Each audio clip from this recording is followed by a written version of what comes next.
Ladies and gentlemen, welcome back to the Ground and Pound Podcast, a show where, as always, we're hitting you with them elbows of knowledge. And UFC London is right around the corner. Murphy taking on Evloev in the main event. And as always, your boys here on the Ground and Pound Podcast are going to break the whole thing down, starting off in the early prelims, heading to the main event. And as always, I'm joined by my co-host, Carlos. What's happening, Carlos? Absolutely nothing, brother. I know Carlos can't wait to talk about the boys over from across the pond, so we're going to dive right in here to the early prelim opener of Mario Pinto taking on Felipe Franco. Felipe Franco, usually a 205er, stepping in at heavyweight. What do you think about this one, Carlos? I think this is all Pinto. I mean, he's big, he's quick, he's tall, he's got the reach, he's got snapping punches.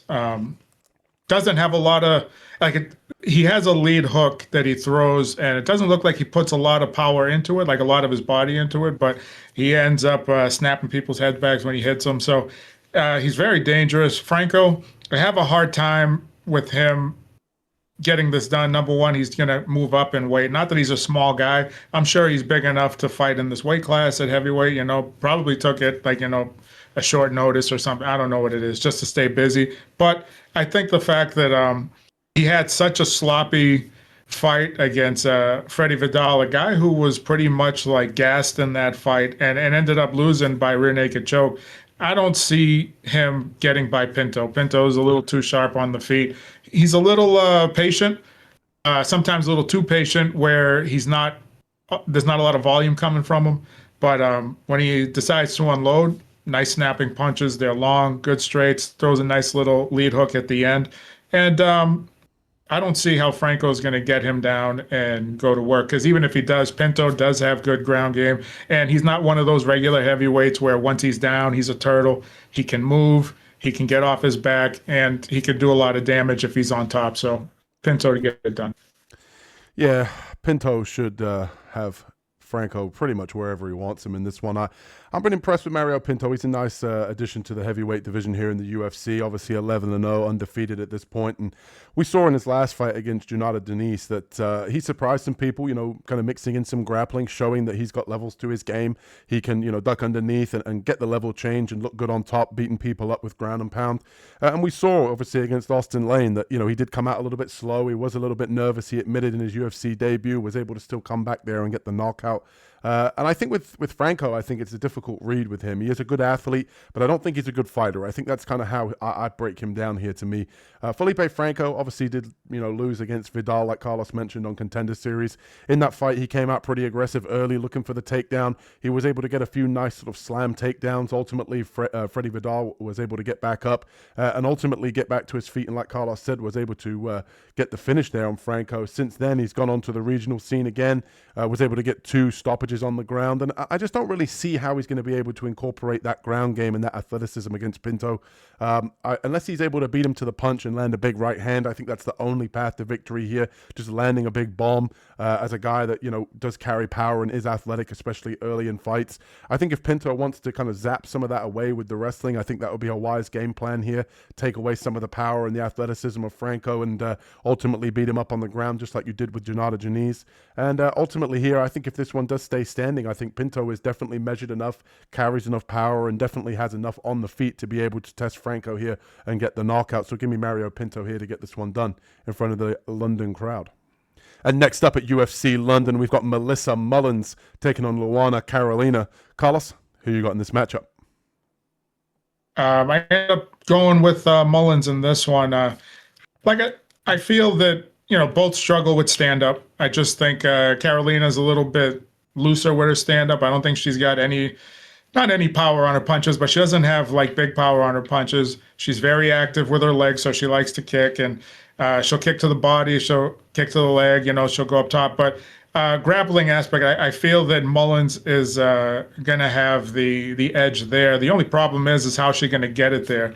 And Mullins does utilize her jab, and the reaction that she gets from women when she hits them, that head just snaps back. And, you start to see the discoloration. They start to bleed a little bit, but she doesn't really believe in it. She throws her 1-2. It seems a little heavy, like we were talking about earlier, because she's flat-footed. She's got her weight behind every punch. She's a little slow in comparison to Carolina, but I just I just find it hard to believe that Carolina's going to stand outside and rip kicks for most of this fight. I feel like Carolina's going to come inside at some point. She's going to be looking for her own takedown, and that's where Mullins is going to be able to capitalize on the ground game. But in the stand-up, whereas Carolina's going to move, throw some kicks, try to throw some hooks, some straights, I think Mullins is going to start landing that jab a little bit, maybe get a little confidence. So I'm going to take Mullins because I feel she should be the one that gets the better on the ground. I feel like it's going to get there. I think Carolina's going to initiate it to go down there. But like we were talking about, Carolina's the busier. She's the looser of the two. So I could see it going that way as well. But obviously, this is one we're not confident in too much, or at least I'm not confident in. So I'm gonna go with Mullins. I'm gonna stick with it, and I think she can. I'm going with Luana Carolina here. I'm done trusting Melissa Mullins. I share the same sentiments as Carlos that both women kind of suck on the feet. I'm definitely not confident in this pick by any means, but Melissa Mullins, as Carlos mentioned, very flat-footed. I do think she carries more power out of the two, loads up a lot on that right hand, and when she does crack, she does hurt girls. Her main skill set, realistically, she wants to back you up against the fence, get into some sort of body lock, trip takedown, get on top and, kind of land, ground and pound and soften you up for a submission. That's her best skill set. But to me, Luana Carolina is the better athlete. She's a little bit faster. She's a little bit lighter on her feet, at least. And I think when you go back and you look at these matchups, at least when I was doing tape study, when you look at Mullins, obviously her loss in her previous fight against Zeletnikova, you watch that fight, she's getting tagged with everything in the kitchen sink, just with straight shots down the pipe because she lacks speed and athleticism. And I do think that Zeletnikova is definitely the better, more technical striker. But I think Carolina can definitely capitalize, especially with the counters. As Mullins walks forward, I do think that Carolina is going to be able to kind of time a few hooks, snap kicks at range as well. And I think realistically, when this fight hits the mat, I don't think that Carolina's a fish out of water on the ground. I think she does a good job of scrambling. If you go back and look at that Montague fight, she was able to defend some of the takedowns in that fight, a pretty heavy grappling approach from her. So she's had practice against, probably a woman I would argue has got probably better grappling than Melissa Mullins has. And I think realistically, this fight is one of those ones where we're all going to look at it and say, Melissa Mullins is probably going to be the favorite. Luana Carolina is probably going to be the underdog. And this is going to be one of those fights that's going to be a greasy split decision where Carolina is able to get it done. I know you can argue hometown hero here and, British fighter fighting in England and all that jazz, but Melissa Mullins gets tagged far too much for my liking, in my opinion, especially on the feet. And if she doesn't have means to get this one to the ground and control Carolina on the ground for long periods, I think Carolina can do enough here to win this one in the stand-up. And I do want to point out as well, I do agree with Carlos, both women suck on the feet, but Luana Carolina, two-time Brazilian national champion in Muay Thai. She must have got that in a box of cereal, but I'm going to go with Luana Carolina to get this one done in the striking. And next up at UFC London, we've got Al-Selwady taking on Shaquem Rock. Carlos, who you got in this one? I'm going to go with Al-Selwady in this one. And I just feel like even though there's going to be a height and a reach advantage, like it's not really going to matter because he's just going to, Rock is just going to want to get this to the ground. And I just feel that Al-Selwady's wrestling is going to be, it's going to be what nullifies the grappling of Shem Rock in this one. I just feel that Rock doesn't really bring too much to this fight or to any of the fights at this level. Like he doesn't have big power. Not that you need big power, but he doesn't have good striking. He kind of flicks things out there. It's touch, touch, touch, and he's waiting to get you to the ground. His wrestling lacks.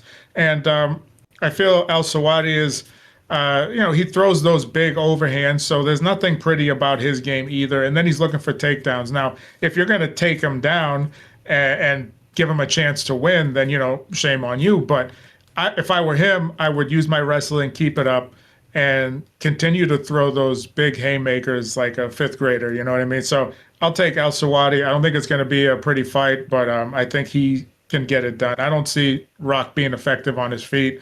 And with the wrestling, I feel that with wrestling, he's going to have the right positioning to stay away from the submissions and keep himself safe on the ground.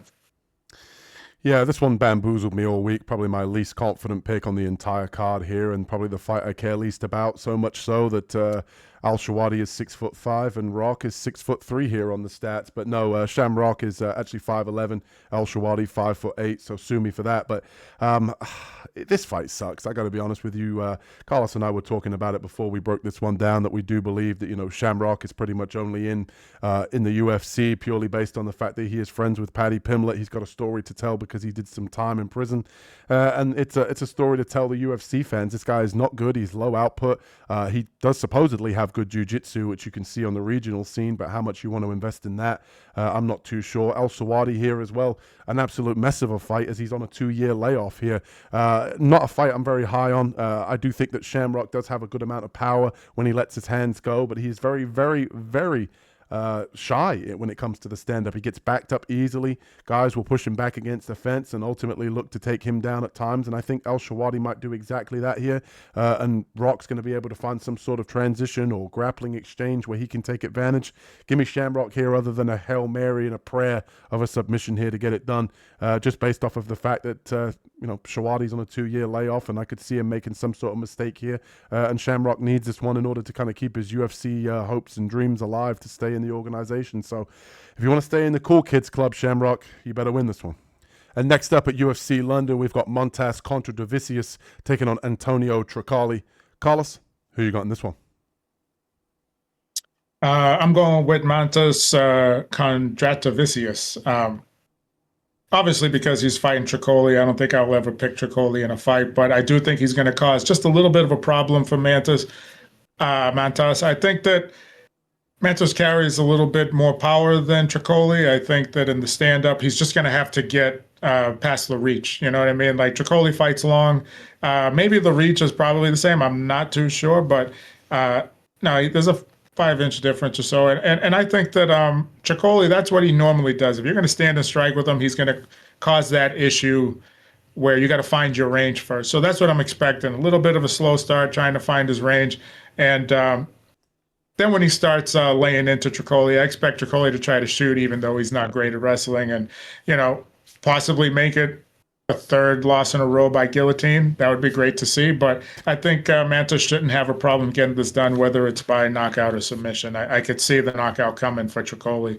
And I feel it should favor Mantas. Yeah, pretty short breakdown here from me. Trocoli's not UFC level. 3 fights in a row, 3 losses in a row, being finished by guillotine, and knockout. So I think it's going to be 4 in a row here. Kondratavicius, nice kickboxing, obviously coming off a Contender Series where he was able to get it done with the right hand and ultimately land ground and pound for the TKO finish. I like this kid. I think he's got nice footwork, and I think he does a good job of getting right in your face. He's definitely an action fighter, and I think that Trocoli struggles with pressure. I think that's his main weakness. He gets backed up very easily, even though he's usually the taller, rangier guy. He doesn't use any of that. He forces the clinch, and I think that Kondratavicius here, stay out of the clinch, back him up, land the big right hand, and ultimately find the knockout here. Trocoli is a guy that tends to have tall man defense as well, so it's a very much a 1 + 1 = 2 breakdown here from me. But I just think that the striking here of Kondratavicius is going to be enough for him to be able to find the chin of Trocoli here. Should be a big favorite for a reason. I think he gets the knockout early in this one. And next up at UFC London, we've got Brando Pericic taking on Louie Sutherland. Carlos, who you got in this one? In this one, I'm going to take Brando Pericic. I think he's just going to be the more athletic, obviously the taller fighter. He's got a lot of reach that Sutherland's going to have to get through. And, you know, he can move. Like, he's not stiff. He's not lumbering. He's not flat-footed. He's a pretty decent, you know, moving heavyweight. And I think that's going to pose just a little bit of a problem for Sutherland. Although Sutherland is actually very technical. He's got good Muay Thai, well, good kickboxing. He's big. He's physical. But he doesn't have that big power, you know what I mean? Like, he sets everything up, which is great. You know, he sets up some of his hands with his kicks. He sets up his kicks with his punches. You know, he does everything you're supposed to do. He just doesn't have, like, big power. But over time, he will impose himself on most of his opponents on the regional scene, and that's how he gets the job done. And even on the ground, like, he's just not some guy that once he's down there, he's stuck. He finds a way back up. He uses technical abilities to get back to his feet, some wrestling. And you know what I mean? Like, he's good. He's a solid fighter. I just think, like, he struggled against a guy who was, you know, maybe an inch taller around the same size as him, like weight wise, and he was lumbering, slow, and Sutherland had issues getting him out of there. There's nothing wrong. You run into a tough guy every now and again, but he struggled in a way where he shouldn't have just because of the size of the guy. And I feel that Pericic, he's going to pose the same issue, but he's also going to be able to move like a regular athletic heavyweight. Now he's not a super athlete, but he's more athletic. He's not stiff. He's not lumbering. And I think that's what's going to be the difference in the fight. And once he puts some punches together, I don't think he's going to finish it. Sutherland's a tough guy. He could possibly do that. I just think Sutherland defensively fights pretty smart, and I think offensively he's pretty smart. So I think they're going to go the distance. I'm going to go with Brando to get it done. Yeah, I like this kid Pericic, especially at the heavyweight. It needs a little bit of new blood and some excitement. I think he's a decent fighter here, fighting out of City Kickboxing. And as Carlos mentioned as well, I think the better athlete in this matchup. I don't necessarily trust Sutherland. He doesn't have that one-punch power, as Carlos did touch upon. Obviously fought over in the PFL. He does have a little bit more MMA experience here than Pericic, but I just think Pericic is just the guy that can come in and finish a guy like Sutherland. He can rip to the body with kicks. He can come upstairs as well with the head kick, and I think he really looks to do damage when it comes to the striking. When it comes to Sutherland, I think sometimes he pushes you up against a fence, looks to go for takedowns, looks to beat you up in the clinch, but I think Pericic's going to be too big for all that. I think realistically he can keep this one out at range and land, I'm going to say, a TKO body kick and actually get this one done early, maybe in the second round. I just think here with Sutherland that he does have more experience, but it's one of these fighters where, Carlos used a description of him before we broke this one down and said he looks like the kind of guy that would get on the mic and have a kind of WWE promo. He looks like a guy that, can kind of talk the talk, but I don't think he can walk the walk in the heavyweight division. He doesn't look like he can get guys out of there. Obviously, fighting in the PFL is a different, kettle of fish, and I think that Pericic here is a guy that could definitely make a run at heavyweight. He carries power. He has good takedown defense. He comes from a wrestling base. He's at a good gym in City Kickboxing. I like this kid. I think he's definitely going to get it done. I'm going to say inside the distance here with a TKO second round body kick for him to get it done. So unfortunately, Sutherland, we're not going to get that promo, but I do think that Pericic gets this one done. And next up at UFC London, we've got Losene Keita taking on Nathaniel Wood. Carlos, who you got in this one? Going to be difficult just because of his debut, but I'm going to take Keita to get it done. And against someone like Nathaniel Wood, I might be regretting it because he's been taking prospects and putting them down one after the other. He's obviously very technical. He's talented enough to get those guys out of there. He's got good movement. He's got good strikes. He's very good on the ground. And that's also another thing where it poses a problem for Keita because he's not the best on the ground. He usually uses a little bit of strength and his athleticism to get back to his feet. My only issue is Wood, sometimes he gets caught in the beginning of the fight and, he gets rocked and he comes back and then he's okay. Like he needs something to wake him up every now and again. But I do think Keita is going to be a little bit of a problem size-wise. He's got a big back, good sized shoulders and stuff for the division. And I don't know if Wood is going to be able to use, just the wrestling to get him down. I think he's going to have to time something, make him overextend, get inside, get in the clinch, get some type of a foot sweep, some trips, something to get him down that he just doesn't see coming. And in that clinch setup, I think Keita's actually just going to bully him in there. And do I think Keita's going to land a bomb to hit someone like Wood? I don't think so. I don't know how big his power is. I've seen some fights where he lands clean on guys and it doesn't have that big of effect. But he moves a lot and he pressures a lot. And when you get Nathaniel Wood going backwards, it's where he has an issue. And Keita's that kind of guy. Unless you can hurt him, and I you don't see it very often. Like he doesn't really go backwards. So to keep Wood on his back foot, pressure him, force him to shoot, force him to throw when he's not ready to, I think that kind of gives Keita the advantage. So I'm going to take him. Confidence level in this one isn't too great just because he's debuting against someone like Wood, but I think he can probably squeak this out. I think he can get it done. Give me Nathaniel Wood here. I'll have a bit of dissension here when we break these fights down. I do think that Keita is a nice addition to the UFC. Obviously, he was supposed to come in and fight Pitbull. He didn't make weight in that one. That bout got cancelled. And until he can make 145 consistently here in the UFC, fighting these guys, I'm fading him until he proves me otherwise. Good athlete, loads up on his shots. I do think that Wood can mix in the grappling here, and that's how he's going to get it done. My only real concern here is with Nathaniel Wood. He has nice boxing. He will mix in the grappling. He's been on a nice, kind of win streak recently, but he tends to get clocked in most of his fights. He tends to get hit, and he kind of wakes him up, like Carlos mentioned, and that's the one thing I do kind of have concerns about here against Keita. Keita does crack. He does have a lot of power. He's big for the division, and I do think that, if 1+1 as a breakdown could be anything, is that Keita could definitely come in here, land a big shot early, walk him down, and ultimately get the stoppage. But I'm going to say that Wood, kind of wears on him and mixes in the grappling, kind of drags him into deep waters, takes that power away, and let's see, kind of what the weight cut looks like as well. If he's having a tough weight cut and struggling to make 145, he can really wear on that gas tank and kind of, get him out of there maybe late in the late second or third with the ground game, or with, some sort of ground and pound, TKO victory here. And I think realistically that Nathaniel Wood's experience here could show. He could either come in here and get clocked, or he could come in here and ultimately fight a smart game plan. It's just going to be whether he can get the respect of Keita. Keita, like Carlos mentioned, he walks his opponents down, well, a lot of the time with disdain. He doesn't really necessarily care too much about what's coming back at him. That could also be a downfall, because Nathaniel Wood does have good boxing and good volume, but I think he mixes in the wrestling here. I think he wears on the gas tank and ultimately gets a late stoppage here or decision. Give me Nathaniel Wood here to get it done in front of the London crowd.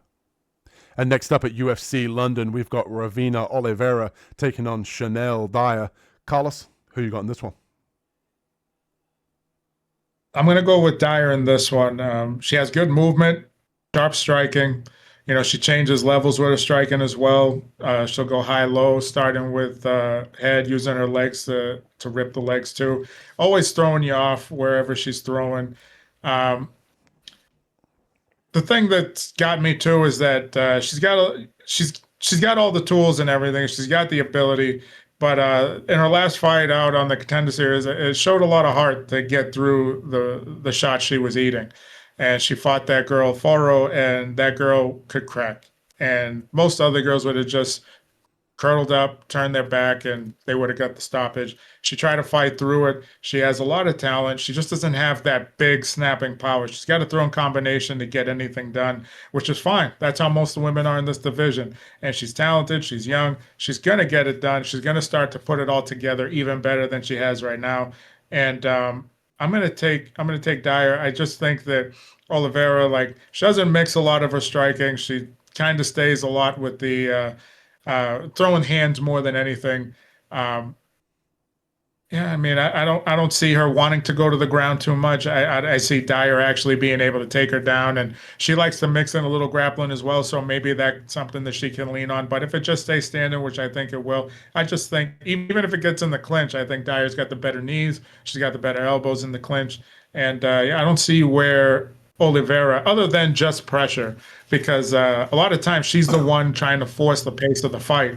And when she's trying to force the pace of the fight, that's when she actually gets either taken down or nullified in some way. So I'm going to take Dyer to get it done. Yeah, I like what the UFC's done here. Obviously, Dyer didn't have great success in the Contender Series. They've brought her back for this London card, and Shanelle Dyer, there's no lying about it. Shanelle Dyer is in dire need of a victory, and I think she gets it here in front of her home crowd over in London.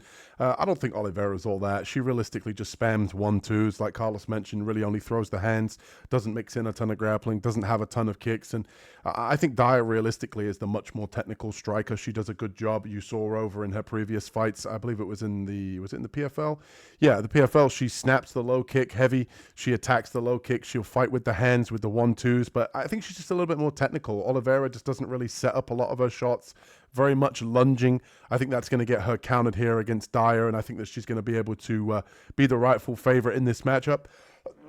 Excuse me, and ultimately get this one done. I'm sneezing with so much excitement. I can't contain myself with this matchup, but ultimately give me Shanelle Dyer here to get this one done as the technical striker on the feet. I just don't think Oliveira has a whole lot for her, whether it comes to the ground game. I think Dyer's going to defend the takedowns. I think she's going to beat her up on the feet, and Oliveira leaves her so far too exposed. So give me Shanelle Dyer to get this one done. And next up at UFC London, we've got Mason Jones taking on Axel Sola. Carlos, who you got in this one? As much as I like Mason Jones, and I think he's a dog, and I think it's going to be a great fight, I'm going to go with Sola. I think he's going to get this one done. He's very technical. He's from his regional fights to his UFC debut. Yes, he fought Reese McKee, and a lot of people don't see Reese as a good fighter, but that was a good fight. It was a good test for his first debut fight, and he showed a lot of speed. And it was not like he was so fast, blazing speed. It was that he's smooth. Smooth is fast, fast is smooth. He's very smooth, throws a nice snapping. I think it's a straight left. That's what he was throwing down the middle. Um, Good quick kicks, snapping kicks as well. And I think Mason's going to try to have to make this a dog fight. He can't just sit there and let Sola have his range and let him get off. And Jones is going to do that. He's going to come after you. But Jones is not just a brawler. He doesn't swing wild punches. He's very technical as he comes forward. He does eat some shots. And I don't know if he wants to eat those straights from Sola because, he ended up dropping McKee. And a lot of his fights, he ended up dropping a lot of guys with that straight. So I don't think Jones is going to want to eat that, but he's going to in trying to make this an ugly fight. He's going to move forward, and I think he's going to test Sola's cardio, and I think he's going to test some of the toughness and the grit that Sola has. Does he have what it takes to get in there with a dog like Jones and try to get this done? If he stays technical and he doesn't just swing out of control when Jones is pressuring him and he finds a way to slow him down, yes, I think he can get this one done. I just hope that he doesn't get mixed up in that firefight because that's Jones's game. So as long as he can stay out of his game, which I haven't seen him fall into that on the regional scene, and I don't think that's going to change, I think Sola gets it done. I'm going with Mason Jones here. I think this is going to be a dog fight here. Mason Jones in front of obviously the UK crowd. I think he's one of our better names in terms of guys coming up, and I just like Mason Jones is pretty much his overall skill set. You saw in that Balaji Oki fight his ability on the ground to be able to get takedowns, get in dominant positions, and beat you up with ground and pound. I don't necessarily think that's going to be available here against Soler, but I do think that Soler is going to look to grapple, and I think Jones is going to look to kind of implement his striking and his kickboxing. But Jones's grappling to me is going to be good enough to be able to keep this fight standing. I think he's going to be able to defend the takedowns of Soler, and I think realistically on the feet, that's only going to leave this fight being a very back and forth kickboxing affair, which I think Mason Jones is just going to have that little bit more heart, that little bit more grit, and I think he's going to be able to pull off the victory here. And Carlos mentioned, how, he can't really get into a back and forth exchange here with Mason Jones, and I just think his ability to defend the takedowns of Soler is going to force the action and force Soler to kind of stand and trade with him. And you go back and look at that Reese McKee fight. Obviously, Reese McKee, very long, fighting at 170. Soler usually fighting at 155. He did take that fight on somewhat short notice, and now he's cutting down at weight. He looked like he was slowing down in that fight, and I would have to imagine that's down to the fact that he didn't, fight his usual weight, and that extra weight was kind of wearing on the gas tank. So I'll be interested to see how Soler performs here at his normal weight class of 155. He is big for the division at 6'2", but I just don't see him being able to manhandle Jones on the ground. And I think if it comes down to the striking, that even though Soler's striking kind of impressed me against Reese McKee, I just think it's kind of one at a time. And I think that realistically that Mason Jones can kind of double him up, make this a gritty dogfight, shoot for his own takedowns, even if it's just to get Soler thinking about it, and ultimately pull off kind of squeaking out a decision here, maybe a split. And we might be looking at fight of the night as well. So give me Mason Jones here to get this one done in front of the UK crowd. And next up at UFC London, we've got Sam Patterson taking on Michael Venum Page. Carlos, who you got in this one? I'm going to have to go with MVP in this one. And this is not like I'm not making fun of Sam Patterson. I think he's good, and I think that he's put together a little streak, and I think that he's got talent. I think he's got ability. But one of the things is, what exactly is he going to do to slow down Page? Like, is he going to rip his lead leg as he comes darting in for some strikes? Well, if you do that, now you leave your head exposed. So are you going to change a level? So he sees you change a level. He does have very quick sprawl, and he's going to throw that knee right down the middle next time he jumps in. So what exactly is Patterson going to do? I don't think he can do anything to slow down Page. I don't think he's going to get a good read on him. He fights from way too far out. And when he darts in, he's more of a danger if you try to shoot. So, Michael Venom Page to get it done. Yeah, two for Venom Page here. When I actually saw this matchup, I talked to Carlos a bit before we broke this one down off air and everything, and I had to did a double take as to why this fight was even taking place, why they got two UK guys fighting each other, why Michael Venom Page is coming down to 170. You know, maybe he wants to get the, on this UFC London card at 38, not necessarily maybe even going to get the chance to fight in the UK again. But I thought he was going to stay up at 185, but I digress. I just don't see what Patterson has for him here. He doesn't have the grappling to neutralize Venom Page's movement. He doesn't have the grappling to be able to find the submission or the wrestling to take him down. And on the feet, he's just going to be a sitting duck. Michael Venom Page by finish, easiest pick here from me. And I think if Michael Venom Page is inside the distance prop here for a betting angle, there's going to be anywhere close to even money. You bet your newborn son, you bet the whole entire life, family, generation of wealth. Michael Venom Page inside the distance to me is an absolute godsend of a bet. And I think he should be a rightfully big favorite here. Michael Venom Page inside the distance for me, simple as that. And next up at UFC London, we've got Kurtis Campbell taking on Danny Silva. Great matchup. Carlos, who you got in this matchup? I'm gonna go with Silva in this one just because of the debuting Campbell, but I think it's gonna be a pretty entertaining fight. I think Silva just has the right now the better pedigree when it comes to striking, and that seems to be what Campbell likes to do too. He likes to stand up, he likes to bang with you.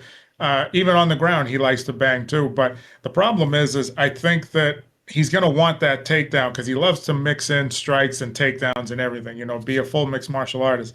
And somebody like Silva can stop those takedowns. He's done it before in the past.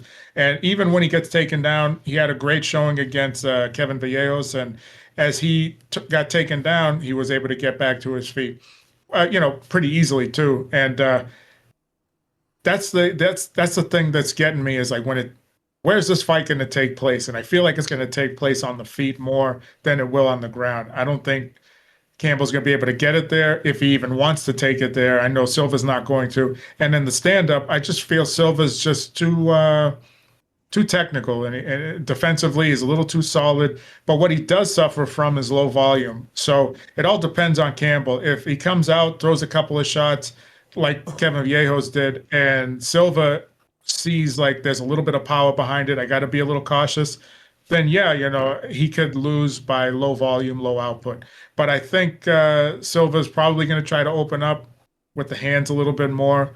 And I'd love to see him mix in a little bit more kicking, but he's got to be very cautious of Campbell. Campbell does have a heavy low kick. And as much as he likes to mix the hands up, Silva's got the better combinations with the boxing. So I'm going to take Silva to get it done. I think it's going to go to decision, but I do think it might be close. Yeah, two guys that a lot of people probably aren't familiar with, especially if you're a casual MMA fan only watching the pay-per-views. But I think this is going to be a great fight, and I'm going to go with Kurtis Campbell here. I think it really comes down to the boxing and the takedown defense of Danny Silva taking on the ground game and the wrestling along with the kicks of Kurtis Campbell here, obviously making his UFC debut, as Carlos mentioned. And I think Kurtis Campbell is I don't want to say a better version of Paddy, but I trust his striking a little bit more than what I do with Paddy Pimblett. If you look at Kurtis, he can smash up and kind of lead you with the high kick. He does a good job of mixing in his kicks, but also he can stand and trade with you in the pocket with the hands. I do give the edge to Danny Silva when it comes to the boxing, but I like this guy's kicks in Campbell. He can really, kind of stab you to the body and come upstairs with the head kicks. He'll attack the calf, and he likes to mix in the wrestling as well. And I think showing Silva the level changes here will definitely serve him well, even if he's just showing him the level change in order to set up some of his strikes. I think that'll be a good game plan. I think Silva, realistically, though, one of his downfalls, in my opinion, is that he needs to kind of be able to get into boxing range in order to land his shots. He is a guy that at times can be low output, like Carlos mentioned, and I think realistically Campbell can fight out at range, blasting him with kicks, kind of make Danny Silva be the one to kind of crash into the pocket or at least throw his hands in order for Kurtis Campbell to be able to level change or counter with his boxing. And ultimately here, I think this is going to be a very, very back and forth fight. I think Campbell does hit harder, and I do think if this fight does hit the mat that he's going to be able to look for that ground and pound victory or find the submission. But ultimately, I think it's going to be very much on the feet, very much back and forth. I just think Campbell's going to be able to pull this one off. I kind of trust in the fact that he's going to get a little bit more energy from the London crowd here and ultimately get the victory inside of his home country. And next up at UFC London, we've got Ion Baraniewski taking on Austin Lane. Carlos, who you got in this one? I've got Ewo to get this one done, and it's because he's fighting Austin Lane. If you breathe heavy enough, you're going to put him out. So I think he's going to be able to defend whatever Austin Lane's throwing at him.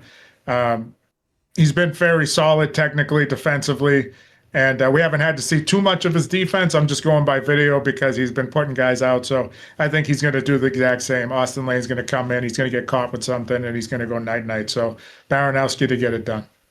Yeah, Lane, tall man defense. Obviously, we've shown that he can mix in the grappling, but I do think that Baraniewski is going to be able to defend any takedowns that do come his way. He's shown, obviously, in that previous fight against Ibo Aslan that, the guy can crack, the guy's tough, he likes to trade in the pocket. And if that fight looks anything like this fight, Austin Lane is not going to be able to take half the shots that Ibo Aslan did on the feet. I think Ibo Aslan is a guy that can, take one to give one, but ultimately his power against Baraniewski wasn't enough. And I do think that Austin Lane doesn't have anything to be able to get the respect to Baraniewski, so I think he comes out here early round one, gets right in his face, no homo, and ultimately finds the knockout here. So give me Ion Baraniewski to get the first round knockout here against the chinny Austin Lane. And next up at UFC London, we've got Christian Leroy Duncan taking on Roman Dolidze. Carlos, who you got in this one?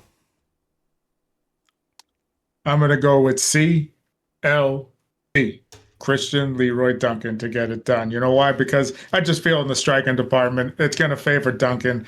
Dolidze is going to have to rush him to get him up against the cage for a takedown. He's going to have to rush him to try to land a shot. So no matter what, he's going to have to take a chance to come in. Duncan's not going to just come at you, and he's not going to allow you to just hit him. And Dolidze, yeah, I mean, I guess he's a good grappler. This would be a good time to do it. But it's just as you come in, what are you going to run into? Dolidze is a tough guy. He could take a shot. But Duncan, he's elusive. He's fast. He's quick. He's got sharp strikes. And, he's been in his last couple fights, like he did step into it and he did hurt some of his opponents. And I'm like, I'd love to see him do that a little bit more with that speed. Step in a little bit, put the weight behind the shot, and put the guys out. But can he do that to Dolidze? I don't know. I don't think it's a great idea to come in against a guy that's going to want to get you on your back because it gives him the ability to get his hands on you. And I think if he fights the way that he normally does, Dolidze is going to have a hard time getting a grip on him. And I think Duncan's going to be able to throw some leg kicks, throw that jab, quick 1-2s, stay moving, and get the decision in this one. Yeah, it's no secret. Christian Leroy Duncan, he looked pretty good in his last fight against Tulio, excuse me. Yeah, he looked pretty good in that fight, and I was actually impressed. I've been a bit of a shit talker on him, but the athleticism, the striking, it looked pretty good in that matchup. And Roman Dolidze, I've always been a decent fan of his in terms of the grappling, but I think he's fallen too much in love with the striking. He wants to stand and bang with you. He wants to kind of throw leather, and I just don't think that this matchup is a good one for him. And when it comes to the fighting, when it comes to the grappling, I should say, of Roman Dolidze, obviously a high pedigree in terms of the grappling, former jiu-jitsu world champion. He just comes in and stands and bangs, and I just think that Christian Leroy Duncan is going to be far too elusive, far too fast, far too athletic, ultimately on the feet here for Dolidze, who's going to refuse to wrestle. And ultimately, Christian Leroy Duncan has showed in his previous fight that he can defend takedowns against big, sort of stocky guys that want to look to drag him to the ground and beat him up. So I think this one plays out on the feet. I think Christian Leroy Duncan might get another knockout here, or at least a flashy decision where he wins most of the striking exchanges. And I just don't really see a path for Roman Dolidze to be able to get this one done. I just don't see him being able to get takedowns consistently. And I think ultimately on the feet, Christian Leroy Duncan's going to be far too much, especially out at range, kind of blasting kicks. And we've seen now, that he's getting these knockouts. He's spinning, back fist knockouts. He's kind of feeling himself, providing that he doesn't spin and get his back taken or, get taken down in that manner and ultimately beaten up. I think he should be absolutely fine in this matchup. 37 years old again with Dolidze, and he's known as a guy that kind of carries power, but who is he really knocking out? He's going to decisions. He's kind of, throwing big overhand rights, and he's not necessarily the most fundamental. I think Christian Leroy Duncan can capitalize here. I feel confident in him. Now that I've switched sides, Christian Leroy Duncan, don't prove me wrong here. I'm going with you, my brother. And next up at UFC London, we've got Luke Riley taking on Michael as well. And if you're enjoying the content, hit that like and subscribe button, as Carlos is going to let you know who he's got in this matchup. I like this matchup. I think it's going to be very entertaining, and I think it's going to be a banger for everyone. I think it's going to be one of the best fights of the night, and I'm going to go with Luke Riley to get it done. I like both guys. They're both warriors. Going to be hard to break him. I like Aswell because there's a lot of heart behind him. He comes forward, he's ready to throw. He'll take one to give one, but he also like doesn't get hit as often as you think. He's just always coming forward. And it's not like he does anything. He doesn't really block a lot of shots. He doesn't have a lot of head movement, but he just throws first, and that keeps the guy on their back foot at times. What I do like about Luke Riley is that those punches that he throws are snapping. They're quick, they're short, and he turns his body into it. You see when he catches guys, he puts them out. I don't think he's going to put out as well. He might drop them, he might rock them, but I don't know if he's going to put them out soon, you know. And as soon as Aswell gets hit, what's he going to do? He's going to bite down his mouthpiece. He's going to come forward. I do feel that in the first round, might have to give it up to Aswell just because that's how Riley's fights normally go. First round tends to go to the guy that he's fighting. And then after that, it's war. Towards the end of the first round, he starts to pick up the pace. So I think that Aswell has solid punching. I think that he mixes in kicks occasionally. I feel that both these guys are a little bit of a throwback, and I'm glad that they're both like, you know, up and coming. I think with the guys that are retiring and leaving, these are some blood and guts warriors that we're going to be watching on Saturday. So I'm going to take Luke Riley. I like this kid. He's angry. He's aggressive. He wants to come forward. He wants to hurt you. Yep. I mean, I could say the same thing for Aswell, man. I'm looking forward to this one, but Riley's who I got. Yeah, give me Luke Riley here. I think this is a great matchup. I share the same sort of feelings that Carlos does about this matchup. And the reason when you break this one down, Luke Riley obviously isn't a household name from Cage Warriors, coming over now to the UFC, training partner of Paddy Pimblett. And he's game. The way that he throws on the feet, he stings you, he hurts you, and a lot of guys want to look to take him down. And that's why this is a great matchup. He's not got an opponent here that's going to look to kind of, sniff his crotch and look to take him to the ground and hold him there. Ultimately, when he does have that happen with most of his opponents, he does a good job of being able to get back to his feet and capitalize and knock guys out. But as well as a guy that wants to stand and trade with you. He is a boxer by trade. He has heavy forward pressure. He looks to really swing in the pocket and look to counter. I thought he made a good showing of himself against Balaji Oki in a fight that you could argue maybe even went his way. And if you look at his previous fight against Lucas Almeida, he came in there and really put a stop to him with the boxing. The full hands were on display. I just worry a little bit here that when these two trade in the pocket, that Riley's power is going to be on full display and ultimately find the chin here of Aswell. Aswell will refuse to wrestle. He will want to stand and trade, and I think that's a recipe for disaster here. I think you have to mix in the grappling here against Riley, and I just don't think that he will. I think the Texan native wants to stand and trade, show off his boxing ability, show off his counters, and I do think that Riley's ultimately going to be able to pull off the victory here with his power shots. He's not going to look to get this one to the ground. We're going to see a back and forth war, a great one for the fans, and ultimately a name to remember here in Luke Riley in front of the London crowd. Should be able to get this one done with the big power shots. And that brings us to the main event here for UFC London. We've got Movsar Evloev taking on Lerone, the Miracle Murphy. And I'm going to pass this one to you, Carlos. Who you got in the main event? In the main event, man, as much as I'd like to see Murphy get this, and I'd love to take him, I'm going to have to go with Evloev to get it done. If this can stay on the feet, I'll go Murphy all day. But the issue is I just feel that Movsar likes to do some stand-up here and there, and I think that that's his rest period. He stays pretty far away from his opponent and comes in and engages in a little bit of striking, and then he will shoot for the takedown if he gets stung with something or if the striking gets a little too out of hand for him. What I see is, for some reason, I feel like he's going to try that in the beginning, and Murphy's going to sting him, and then he's going to go for takedown. Then he's not going to want to engage in anything. And either need to throw an overhand and go for takedowns over and over again throughout the fight. Murphy, I feel, is going to get back to his feet. I don't think he can be kept down. He's very technical in his wrestling, his grappling. I think he's going to be able to get back up. And I think he's going to be able to defend a few takedowns, but I think Evloev is just going to keep coming after him and keep coming after him with the takedown. So I think he's going to spend more time defending and trying to recover back to his feet than actually like being able to get any strikes off. The only thing is if you sting Evloev as he's coming in, that's your only hope at some point. And like we were talking about before this, he's got some some slick little knees that come up quick on the inside. If Evloev's not careful when he shoots, he's going to eat one of those on the way up. How much damage is it going to do over and over again when he sees it?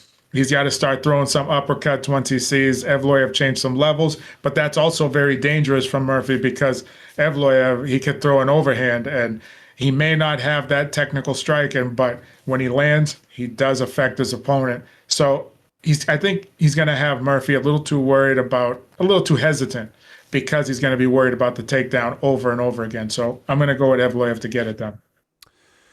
Yeah, and if you're enjoying the content, hit that like and subscribe button here. Great main event. Carlos and I were saying off air, I think both of these guys got screwed for a title shot against Volkanovski, and I'd like to see, some new blood instead of Lopez, against Volkanovski 3, 4, and 5.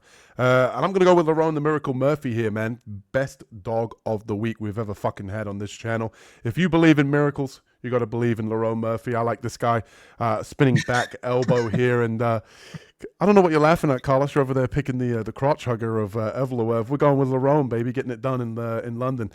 Lerone the Miracle Murphy, man, let me tell you, he's going to pull this one off as a 2-1 underdog. And I like him in this matchup purely because I think Evloev, I think he's a little bit of a fraud. I don't necessarily think, heavy wrestling in terms of the Dagestani. He's not that. He is not going to get on top and land ground and pound and soften you up and look for the finish. He is going to get on top and he's going to lay and he's going to pray, and he ain't going to get that decision in London. Lerone Murphy, obviously coming off that spinning elbow knockout of Aaron Pico. He did get backed up early in that fight, and I did say to Carlos before we broke this one down that I think he had to respect the boxing of Aaron Pico. He is not just a wrestler. He was a little bit worried of the power shots of Pico coming back, which is what backed him up against the fence and ultimately allowed Pico to get his takedowns going. But you even saw in that matchup that he was able to get back to his feet. He was able to get back into striking and ultimately was able to land that spinning elbow, which obviously got it done as the greatest dog of the week victory for us. But when I look at Evloev, man, and you go back and you look at some of his performances, okay, you look at Dan Ige, that fight, Snugglefest. You look at the Diego Lopez, took that fight on short notice. He almost got subbed in that one. It wasn't necessarily his best performance. He went 5 for 17 against Arnold Allen in that matchup, and I think Lerone Murphy's got far better footwork and far better takedown defense to be able to defend more takedowns than Arnold Allen did. And ultimately, Aljamain Sterling was able to out-wrestle him and out-scramble him in moments as well. I think Evloev doesn't have 5-round cardio. I don't think that he can push a pace, especially a heavy wrestling pace. And ultimately, I think realistically, when you look at this matchup, Lerone Murphy is the much better athlete. He is much better on the outside. I think that he can skirt around the outside, landing the teep, landing the jab, and ultimately keeping this one on the feet. Do I expect him to get taken down? Absolutely. I think he gets right back up, and I think Evloev is going to get tired the longer this fight goes. I like him in this matchup. I like him in a big way. And even if you go back and look at some of his performances, you talk about the fight with Dan Ige. He got dropped in that fight, and he showed grit and toughness to be able to come back and ultimately win that decision. I haven't seen that from Evloev yet. He has not shown me anything that makes me think that he can bite down in his mouthpiece when he's got a London crowd with a English fighter, on the other side of the cage. And I just think Murphy here, this is his moment. This is his chance here. We're looking at the opportunity to get a title shot, and I think Lerone, the Miracle Murphy, capitalizes here. And if you're enjoying the content, hit that like and subscribe button, as Carlos is going to let you know what you need to do if you enjoy the content. We hope you enjoy the content. We enjoy doing it. I think there's some great matchups on this card, and I can't wait to see them. I hope you guys feel the same. And just don't forget to like and subscribe, and we will see you on the next one. And if you believe in miracles, hit that like and subscribe button, and we'll catch you guys in the next one. Peace. Peace.